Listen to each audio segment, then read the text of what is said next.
أعوذ بالله من الشيطان الرجيم. بسم الله الرحمن الرحيم. وإذا سألك عبادي عني فإني قريب أجيب دعوة الداع إذا دعاني فليستجيبوا لي وليؤمنوا بي لعلهم يرشدون. أحل لكم ليلة الصيام الرفث إلى نسائكم هن لباس لكم وأنتم لباس لهن علم الله أنكم كنتم تختانون أنفسكم فتاب عليكم وعفى عنكم فالآن باشروهن وابتغوا ما كتب الله لكم وكلوا واشربوا حتى يتبين لكم الخيط الأبيض من الخيط الأسود من الفجر ثم أتموا الصيام إلى الليل ولا تباشروهن وأنتم عاكفون في المساجد تلك حدود الله فلا تقربوها كذلك يبين الله آياته للناس لعلهم يتقون. ولا تأكلوا أموالكم بينكم بالباطل وتدلوا بها إلى الحكام لتأكلوا فريقا من أموال الناس بالإثم وأنتم تعلمون. ترجمہ: وَإِذَا سَأَلَكَ، اور جب پوچھتے ہیں آپ سے، عبادی میرے بندے، عنی میرے بارے میں، فإنی قریب، پس بے شک میں قریب ہوں، اجیب میں قبول کرتا ہوں، دعوت الداعی پکارنے والے کی پکار کو، اذا دعانی جب وہ مجھے پکارتا ہے، فلیستجیبوا لی پس چاہیے کہ میرا وہ حکم مانے، ولیؤمنوا بی اور ایمان لائے مجھ پر، لعلہم یرشدون تاکہ وہ سیدھی راہ پر آ جائیں۔ احل لکم حلال کر دیا گیا ہے تمہارے لیے، لیلۃ الصیام روزوں کی راتوں میں، الرفث بے پردہ ہونا، الی نسائکم اپنی بیویوں کے ساتھ، ہن لباس لکم وہ لباس ہیں تمہارا، وانتم لباس لہن اور تم لباس ہو ان کا، علم اللہ اللہ تبارک و تعالی جانتا ہے، انکم بے شک تم، کنتم تختانون انفسکم خیانت کرتے ہیں اپنی جانوں کے ساتھ،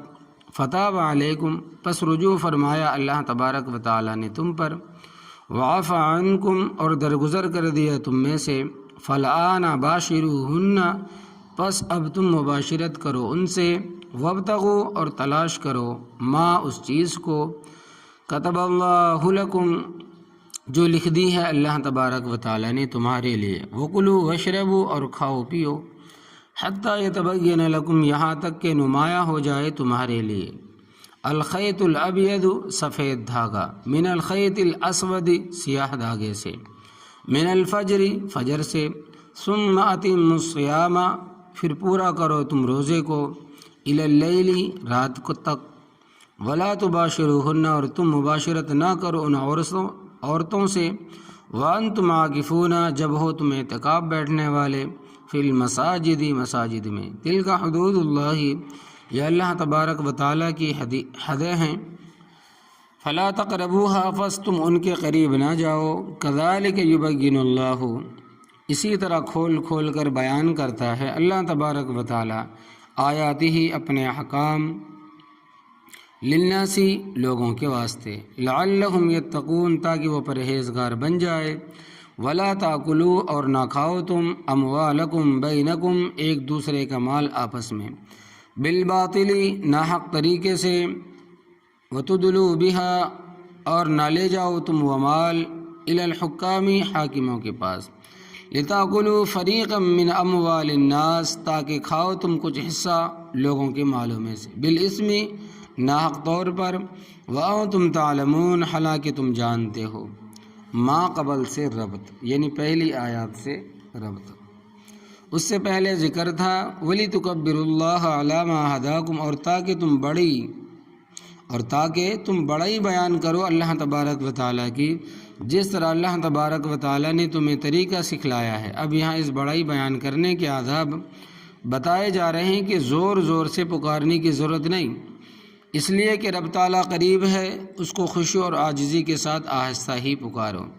حضرت مولانا اشرف علی تھانوی رحمہ اللہ اپنی تفسیر میں اسی آیت کے ربط کے بارے میں لکھتے ہیں کہ اس سے پہلے بھی رمضان المبارک کے متعلق بعض احکام میں نرمی اور سہولت کا ذکر ہے، اس کے بعد بھی اسی کا ذکر ہے، جس سے یہ معلوم ہوتا ہے کہ اللہ تبارک و تعالیٰ اپنے بندوں کے حال پر توجہ اور مہربانی فرماتا ہے۔ اسی مناسبت سے یہاں اللہ تبارک و تعالیٰ کے قریب ہونے اور دعا کو قبول کرنے کا ذکر فرمایا۔ رمضان المبارک میں بندوں کے نیک اعمال اور دعاؤں کی طرف توجہ عام حالات کی بنسبت زیادہ ہوتی ہے، اس لیے یہاں بتا دیا کہ رب تعالیٰ قریب ہے، اس کو جب بھی پکارو وہ تمہاری دعا کو سنتا اور قبول کرتا ہے۔ اللہ تبارک و تعالیٰ ذات و صفات ہر لحاظ سے قریب ہر جگہ ہے۔ اس آیات کے شان نزول کے بارے میں تفسیر ابن کثیر وغیرہ میں لکھا ہے کہ نبی کریم صلی اللہ علیہ وسلم سے ایک دیہاتی نے پوچھا، اقریب ربنا فنناجیہ، کیا ہمارا رب قریب ہے ہم اس کو آہستہ پکاریں؟ ام بعید فننادیہ، یا دور ہے ہم اس کو زور زور سے پکاریں؟ تو نبی کریم صلی اللہ علیہ وسلم خاموش رہے اور کوئی جواب نہ دیا۔ پھر اللہ تبارک و تعالیٰ نے آیت نازل فرمائی کہ وَإِذَا سَأَلَكَ عِبَادِي عَنِّي فَإِنِّي قَرِيب، اور جب آپ سے میرے بندے میرے بارے میں پوچھیں تو آپ ان سے کہہ دیں کہ بے شک میں قریب ہوں۔ ایک روایت میں حضرت حسن بصری رحمۃ اللہ علیہ فرماتے ہیں کہ بعض صحابہ رضی اللہ عنہم نے نبی کریم صلی اللہ علیہ وسلم سے پوچھا، این ربنا، ہمارا رب کہاں ہے؟ تو یہ آیت نازل ہوئی، وَإِذَا سَأَلَكَ عِبَادِي عَنِّي فَإِنِّي قَرِيب۔ اللہ تبارک و تعالیٰ کو پکارنے اور دعا کرنے میں اصل یہ ہے کہ آہستہ پکارا جائے، اس لیے کہ قرآن کریم میں ہے کہ ادعوا ربکم تضرعا وخفیا، سورۃ الاعراف، تم اپنے رب کو عاجزی سے اور آہستہ آہستہ پکارو۔ ہاں، جہاں شریعت نے بلند آواز سے پکارنے کا کہا ہے وہاں بلند آواز سے پکارا جائے، جیسے کہ اذان، اقامت میں، ایام تشریق میں، فرض نمازوں کے بعد تکبیرات تشریق میں، اور محرمے کا تلبیہ کہنا وغیرہ، اور محرم کا تلبیہ وغیرہ کہنا۔ ہم نے اس مسئلے کی تفصیل ایک کتاب ہے حکم الذکر بالجہر میں فرماتے ہیں کہ بیان کر دی ہے مولانا سرفراز صاحب، اس کا مطالعہ کر لیں۔ وَإِذَا سَأَلَكَ عِبَادِي عَنِّي، اور جب آپ سے پوچھیں کہ میرے بارے میں، فَإِنِّي قَرِيبٌ، پس بے شک میں قریب ہوں۔ قریب کا معنی یہ ہے کہ وہ اپنی ذات اور علم و قدرت کے لحاظ سے قریب ہے، جیسا قرآن کریم میں سورۃ الطلاق کے آخر میں ہے کہ وَأَنَّ اللَّهَ قَدْ أَحَاطَ بِكُلِّ شَيْءٍ عِلْمًا، بے شک اللہ تبارک و تعالیٰ نے علم کے لحاظ سے ہر چیز کا احاطہ کر رکھا ہے۔ اور بخاری مسلم وغیرہ کی روایت میں ہے کہ حضرت ابو موسیٰ اشعری فرماتے ہیں کہ ایک غزوے میں ہم رسول اللہ صلی اللہ علیہ وسلم کے ساتھ تھے اور بلندی پر چڑھتے اور ڈھلوان میں اترتے، اور کسی وادی میں اترتے وقت بلند آواز سے تکبیر کہتے تو آپ صلی اللہ علیہ وسلم ہمارے قریب آئے، فرمایا، لوگوں اپنے آپ پر نرمی کرو، فَإِنَّكُمْ لَا تَدْعُونَ عُمْيًا وَلَا غَائِبًا، اس لیے تم کسی بہرے اور غیر موجود کو نہیں پکار رہے ہو، انما تدعون سمیعا بصیرا، بلکہ تم سمیع اور بصیر ذات کو پکار رہے ہو۔ ان الذین تدعون اقرب الی احدکم من عنق راحلتہ، بے شک وہ ذات جس کو تم پکار رہے ہو وہ تو تمہاری سواری کی گردن سے بھی تمہاری زیادہ قریب ہے۔ اور قرآن کریم سورہ کاف میں ہے کہ وَنَحْنُ أَقْرَبُ إِلَيْهِ مِنْ حَبْلِ الْوَرِيدِ، کہ ہم انسان کی شاہ رگ سے بھی زیادہ قریب ہے۔ تو اللہ تبارک و تعالیٰ ذات اور صفات ہر لحاظ سے قریب ہے۔ اجیب دعوت الداعی اذا دعانی، میں قبول کرتا ہوں پکارنے والے کی پکار کو جب کہ وہ مجھے پکارتا ہے۔ دعا کی قبولیت کے لیے جن باتوں کا ہونا ضروری ہے، اگر آدمی نے ان باتوں کو پورا کیا تو ایسے آدمی کی دعائیں کبھی رائے گاہ نہیں جاتی۔ ان میں سے ایک بات یہ ہے کہ آدمی حلال رزق کھائے۔ پہلی جو ضروری چیز ہے دعا کے قبول ہونے میں، سب سے پہلی بات یہ ہے کہ آدمی حلال رزق کھائے اور حرام کے قریب بھی نہ جائے، اور دوسری بات یہ ہے کہ دوسری چیز یہ ہے کہ آدمی گناہ اور قطع رحمی کی دعا نہ کرے، اور تیسری بات یہ ہے کہ پوری توجہ کے ساتھ دعا کرے۔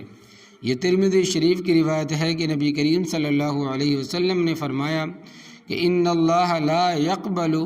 دعا من قلب لاہن غافل، بے شک اللہ تبارک و تعالی غافل اور لوح لعب میں مشغول دل کی دعا قبول نہیں کرتا۔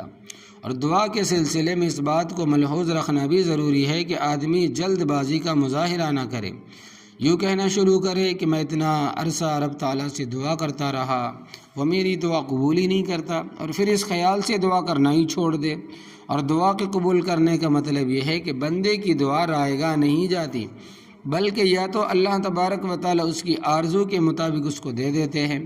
یا اس کا نعم البدل اس کو مل جاتا ہے، یا اس کی دعا آخرت کا ذخیرہ بن جاتی ہے۔ فَلْيَسْتَجِيبُوا لِي، پس چاہیے کہ وہ میرا حکم مانے۔ اس کا ایک مطلب تو یہ ہے کہ بندے اپنی دعاؤں کی قبولیت کی درخواست مجھ سے کریں، اس لیے کہ ان کی دعاؤں کو قبول کرنے والا میرے سوا اور کون ہے۔ اور ایک مطلب یہ ہے کہ جیسے میں ہر وقت ان بندوں کی دعا قبول کرتا ہوں، جو بندوں کو بھی چاہیے کہ وہ میری عبادت کریں، میرا حکم ماننے سے اعراض نہ کرے، بلکہ وہ میرا ہی حکم مانے۔ وَلْيُؤْمِنُوا بِي، اور چاہیے کہ وہ مجھ پر ایمان لائے، لَعَلَّهُمْ يَرْشُدُونَ، تاکہ وہ سیدھی راہ پر آ جائیں۔ سیدھے راہ پر آدمی اس صورت میں آ سکتا ہے کہ جب اللہ پر ایمان رکھے، ہر مشکل میں اسی کو پکارے، اسی کے احکام مان کر زندگی گزارے۔ اب جو آگے ذکر ہے روزے کے بعض احکام کے بارے میں، وَحِلَّ لَكُمْ لَيْلَةَ الصِّيَامِ الرَّفَثُ إِلَىٰ نِسَائِكُمْ، حلال کر دیا گیا ہے تمہارے لیے روزوں کی راتوں میں اپنی بیویوں کے پاس جانا، یعنی ان سے ہم بستری کرنا۔ اس رکوع کے شروع میں روزوں کے متعلق ذکر تھا، پھر درمیان میں رمضان المبارک کی فضیلت اور اللہ تبارک و تعالیٰ کی بڑائی بیان کرنے اور اس کا شکر ادا کرنے کا ذکر ہوا، اور پھر اللہ تبارک و تعالیٰ سے متعلق عقیدہ بتلایا گیا کہ اللہ تبارک و تعالیٰ قریب ہے، ہر پکارنے والے کی پکار کو سنتا ہے، قبول کرتا ہے۔ اب پھر اسی مضمون کو بیان کیا جا رہا ہے کہ جو رکوع کی ابتدا میں شروع کیا گیا تھا، اور روزوں سے متعلق بعض احکام بیان کیے جا رہے ہیں۔ اور احکام ابتدا اسلام میں قانون یہ تھا کہ رمضان المبارک میں عشاء کی نماز کے بعد کھانا پینا، بیوی سے ہم بستری کرنا منع تھا۔ اسی طرح اگر کوئی شخص روزے کے افطار کے وقت یا بعد میں سو گیا تو اس کے لیے بھی کھانا پینا اور بیوی کے پاس جانا منع تھا۔ مسند احمد میں ایک روایت ہے کہ حضرت معاذ ابن جبل رضی اللہ تعالیٰ عنہ فرماتے ہیں کہ لوگ جب تک سوتے نہیں تھے اس وقت تک کھاتے پیتے اور بیویوں سے ہم بستری کرتے تھے، اور جب کوئی سو جاتا تو پھر یہ چیزیں اس کے لیے منع تھی۔ اسی دور میں انصار میں سے ایک آدمی حضرت حرمہ بن قیس رضی اللہ تعالیٰ عنہ جو کاشتکار تھے، وہ کام کاج سے تھکے ماندے افطار کے وقت گھر آئے اور بیوی سے کہا کیا کچھ کھانے کو ہے؟ بیوی نے کہا تیار تو نہیں، البتہ میں کچھ انتظام کرتی ہوں۔ جب بیوی کھانا تیار کر کے لائی تو دیکھا کہ ان کی آنکھ لگ گئی اور سو گئے۔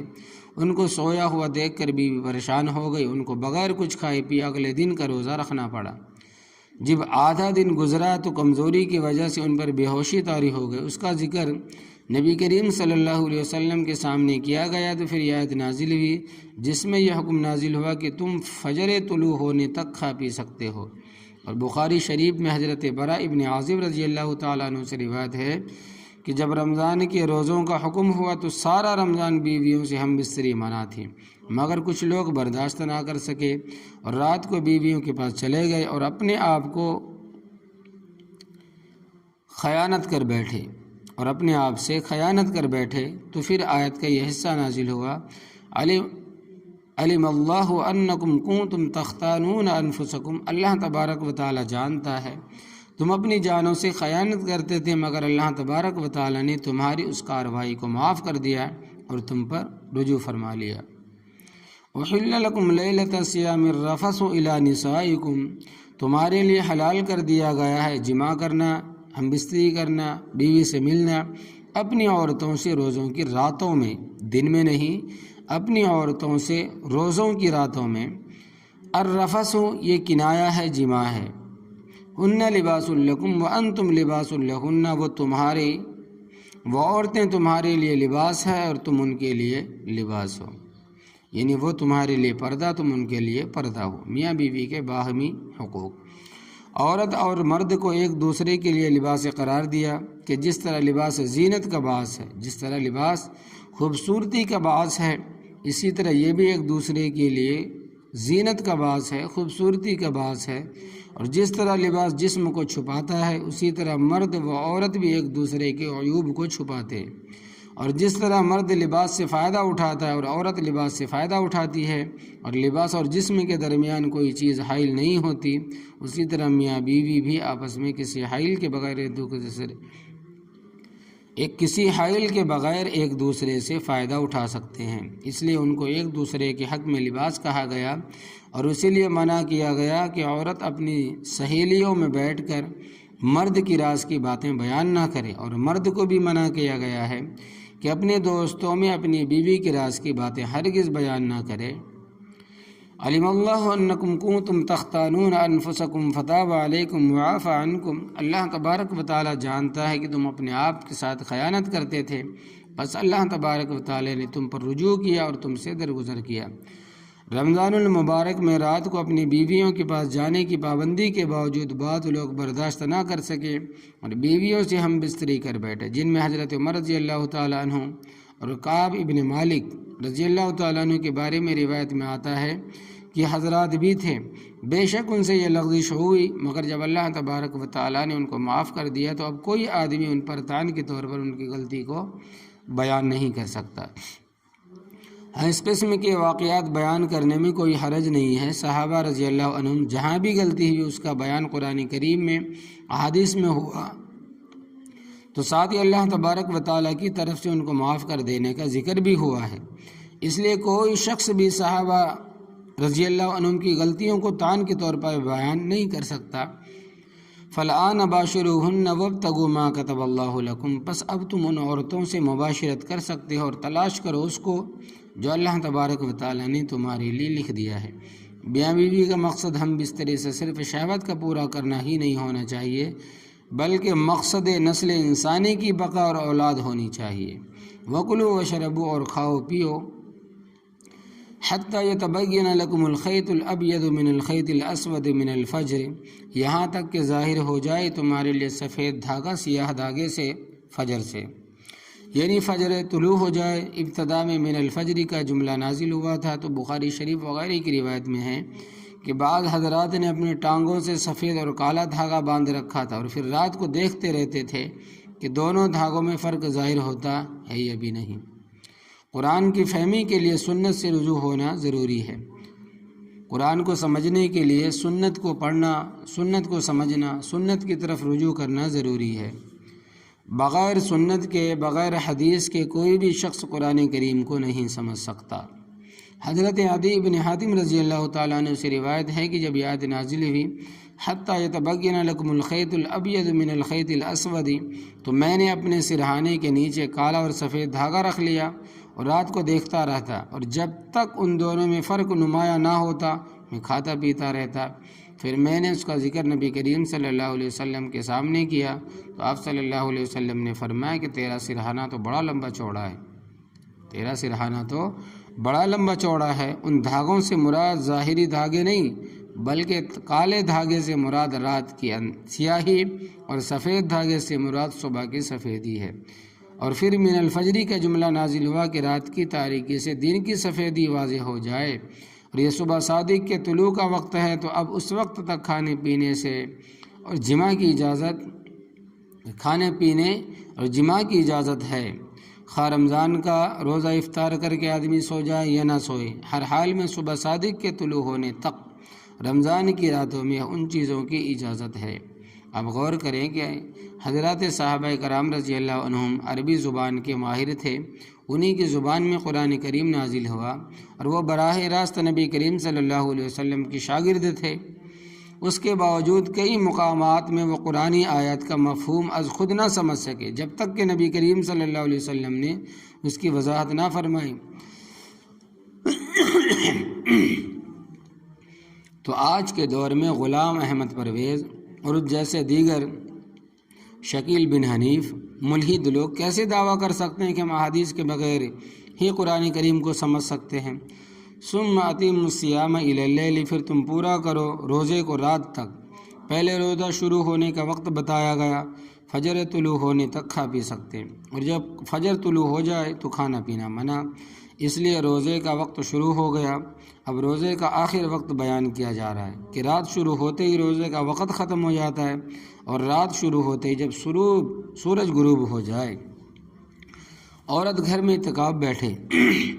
وَلَا تُبَاشِرُوهُنَّ وَأَنْتُمْ عَاكِفُونَ فِي الْمَسَاجِدِ، اور تم ان عورتوں سے مباشرت نہ کرو جبکہ تم مساجد میں اعتکاف میں بیٹھے ہو۔ اللہ تبارک و تعالیٰ کی عبادت کے لیے نیت کے ساتھ مسجد میں ٹھہرنے کو اعتکاف کہتے ہیں۔ مرد حضرات مسجد میں اعتکاف بیٹھیں گے، اور عورتوں کے لیے مسئلہ یہ ہے اپنے گھر میں جگہ بنا کر اعتکاف بیٹھ سکتی ہے۔ نبی کریم صلی اللہ علیہ وسلم کے مبارک دور میں حالات اچھے تھے، مرد و عورتوں میں اسلامی غیرت تھی، اس لیے اس دور میں عورتیں مسجد میں اعتکاف بیٹھنے کی خواہش رکھتی تھیں۔ اس لیے بعض ازواج مطہرات نے مسجد میں خیمے لگائے، مگر آپ صلی اللہ علیہ وسلم نے منع فرما دیا۔ بخاری جلد اول صفحہ 273۔ اور باجماعت نماز پڑھنے کے لیے مساجد میں جاتی تھی، اس کے باوجود حضرت صلی اللہ علیہ وسلم نے فرمایا کہ وَبُيُوتِهِنَّ خَيْرٌ لَهُنَّ، کہ ان کے گھر ان کے حق میں زیادہ بہتر ہے۔ بعد میں حالات درست نہ رہے، خواہشات نفسانیہ کا غلبہ ہو گیا، مردوں اور عورتوں میں پہلے جیسی غیرت نہ رہی، تو آج کے دور میں عورتوں کو گھر ہی میں اعتکاف کہا جائے گا، اعتکاف کیا جائے گا۔ مساجد میں ان کا اعتکاف بیٹھنا فتنے سے خالی نہیں ہے۔ مرد مسجد میں اعتکاف بیٹھتے ہیں، مسجد کے اندر تو عورت سے جمع کیا ہی نہیں جا سکتا، مسجد کے اندر عورت سے جمع کیا ہی نہیں جا سکتا، اور مسجد سے باہر معتکف صرف قضاء حاجت وغیرہ کے لیے ہی جا سکتا ہے، اور حاجات ضروریہ میں جمع مشکل نہیں، اور حاجات ضروریہ میں جمع شامل نہیں ہے، اس لیے جمع کے لیے مسجد سے باہر بھی جانا، اس لیے ہم بستری کے لیے مسجد سے باہر بھی نہیں جا سکتا۔ اس لیے فرمایا کہ تم مسجد میں اعتکاف بیٹھے ہو تو اپنی عورتوں سے ہم بستری نہیں کر سکتے، نہ مسجد کے اندر اور نہ مسجد سے باہر۔ اعتکاف کی حالت میں عورتوں سے ہم بستری منع ہے، ممنوع ہے۔ تلک حدود اللہ فلا تقربوها، یہ اللہ تبارک و تعالیٰ کی مقرر کردہ حدیں ہیں، بس تم ان کے قریب نہ جاؤ۔ تفسیر بیضاوی وغیرہ میں ہے کہ منع کردہ احکام سے روکنے میں یہ کمال مبالغہ ہے کہ ان کے قریب بھی نہ جاؤ، تاکہ غفلت سے کہیں ان حدودوں کو توڑ ہی نہ دو۔ کذالک یبین اللہ آیاتہ للناس لعلہم یتقون، اسی طرح کھول کر بیان کرتا ہے اللہ تبارک و تعالیٰ اپنی آیات کو لوگوں کے لیے، تاکہ وہ پرہیزگار بن جائے، خدا سے ڈرنے والے بن جائے، متقی بن جائے۔ جس طرح اللہ تبارک و تعالیٰ نے یہ احکام بیان کیے، اسی طرح اپنے دیگر احکامات بھی صاف اور واضح طور پر بیان کرتا ہے، تاکہ لوگ ان پر عمل کر کے پرہیزگار بن جائیں۔ رشوت ستانی کی مذمت۔ وَلَا تَأْكُلُوا أَمْوَالَكُمْ بَيْنَكُمْ بِالْبَاطِلِ، اور نہ کھاؤ تم اپنے مال آپس میں باطل طریقے سے، غلط طریقے سے، ناحق طریقے سے۔ پہلے اس کا ذکر تھا کہ اللہ تبارک و تعالیٰ لوگوں کے لیے اپنی آیات کھول کر بیان کرتا ہے تاکہ وہ پرہیزگار بن جائے، تو پرہیزگار بننے کے لیے حرام سے بچنا بھی ضروری ہے۔ اس لیے فرمایا کہ کسی بھی باطل اور ناجائز طریقے سے ایک دوسرے کے مال نہ کھاؤ، چوری، ڈاکہ، رشوت، خیانت، سود وغیرہ سب باطل طریقے، ان سے بچو۔ سٹا، جوا۔ تفسیر ابن کثیر میں روایت ہے کہ حضرت سعد بن وقاص رضی اللہ تعالیٰ عنہ نبی کریم صلی اللہ علیہ وسلم سے درخواست کی کہ میرے لیے دعا کرے کہ میں مستجاب الدعوات بن جاؤں۔ حضرت سعد ابن وقاص رضی اللہ تعالیٰ عنہ نے نبی کریم صلی اللہ علیہ وسلم سے درخواست کی کہ میرے لیے آپ دعا کریں